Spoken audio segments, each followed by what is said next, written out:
Pile సమస్యతో బాధపడుతున్నారా? ఇప్పుడు లేజర్ చికిత్సతో ట్రీట్మెంట్ రేంజ్ హాస్పిటల్స్ లో శాశ్వత పరిష్కారం. ఇప్పుడే సంప్రదించండి.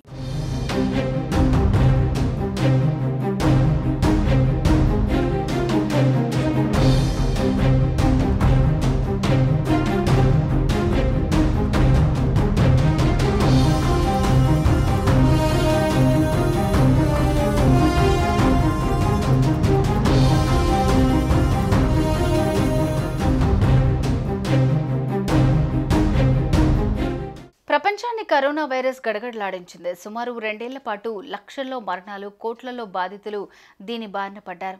అయితే తాజాగా మరో కొత్త వైరస్ ప్రపంచాన్ని కలవరపెడుతోంది. రష్యాలో మరో కొత్త వైరస్ విజృంభిస్తున్నట్లు తెలుస్తోంది. అంతుచిక్కని వైరస్ కారణంగా రష్యా ప్రజలకు విపరీతమైన దగ్గుతో నోటిలో నుంచి రక్తం పడుతోందని పలు మీడియా సంస్థలు వెల్లడించాయి. అప్రమత్తమైన రష్యా ప్రభుత్వం వీరికి కోవిడ్ టెస్టులు చేశారు. ఈ పరీక్షల్లో నెగిటివ్ వచ్చిందని, ఇది మరో కొత్త వైరస్ అయి ఉంటుందని అభిప్రాయం వ్యక్తం చేస్తున్నారు. రష్యాలో మిస్టరీ వైరస్ విజృంభిస్తోందని మార్చి 29న పలు నివేదికలు వెలువడ్డాయి. అలెగ్జాండ్రా అనే మహిళ 5 రోజుల నుంచి జ్వరంతో బాధపడుతోందని, కొన్ని రోజులకు దగ్గుతున్న సమయంలో రక్తం పడుతున్నట్లు తెలిపిందని నివేదికలు వెల్లడించాయి. అక్కడి ప్రజలు తీవ్రమైన శ్వాసకోశ సంబంధిత వ్యాధులతో దీర్ఘకాలిక జ్వరంతో బాధపడుతున్నారని తెలిపారు. పలు నగరాల్లో ప్రజలు వారాల తరబడి జ్వరం, ఒళ్ళు నొప్పులు, తీవ్ర దగ్గుతో బాధపడుతున్నారని పేర్కొన్నారు. ఈ క్రమంలో ఎన్ని మందులు వాడినప్పటికీ తగ్గుదల కనిపించట్లేదని ఆందోళన వ్యక్తం చేశాయి. ఇదే సమయంలో మరికొందరు నెటిజన్లు తాము తీవ్రమైన రక్తంతో కూడిన దగ్గుతో బాధపడుతున్నట్లు సోషల్ మీడియా వేదికగా పేర్కొన్నారు. అలాగే తాము కోవిడ్ టెస్టులు చేయించుకున్నప్పటికీ పాజిటివ్ రాలేదని చెప్పుకొచ్చారు. ఈ వైరస్ కారణంగా ఉక్కిరిబిక్కిరి అవుతున్నట్లు తెలిపారు.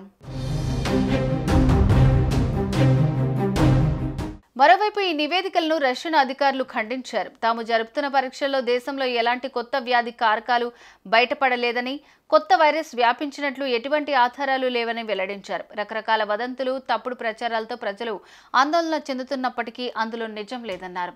నివేదికల్లో పేర్కొన్న మహిళలకు పరీక్షలు నిర్వహించిన వైద్యులు ఆమెకు మైకోప్లాస్మా న్యూమోనియా ఉన్నట్లు నిర్ధారించారని తెలిపారు. ఒకవేళ కోవిడ్ తరహా వైరస్ వస్తే దాన్ని ఎదుర్కోవటానికి తగిన సదుపాయాలు ఉన్నాయన్నారు.